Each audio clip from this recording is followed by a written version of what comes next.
Hello，大家好，我是奶爸。苹果修屏幕多少钱呢？比如你 iPhone 坏了，修屏幕需要多少钱？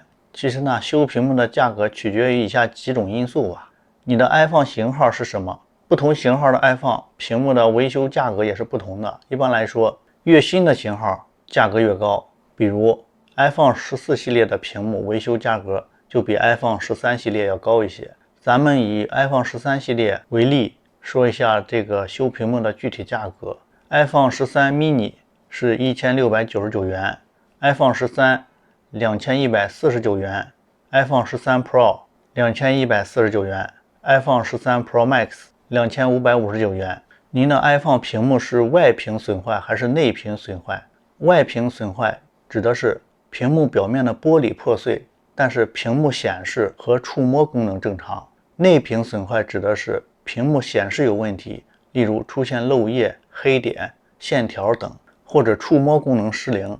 外屏损坏只需要更换外屏，价格一般在350元到550元之间。内屏损坏需要更换整个屏幕，价格呢一般在550到2100元左右。还有就是您选择哪种服务提供商来修理您的 iPhone 屏幕，您可以选择去苹果的官方售后、苹果授权服务提供商或者第三方维修店来修理您的 iPhone 屏幕。苹果的官方售后和苹果授权服务提供商会使用原装屏来更换，保证质量和售后服务，但是价格较高，而且可能需要预约或者等待的时间较长。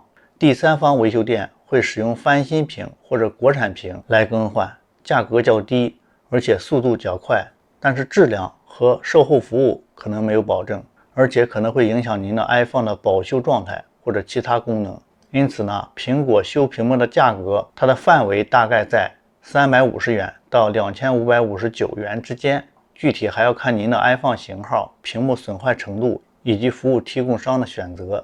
好的，以上就是今天所有内容，我是奶爸，咱们下一期再见。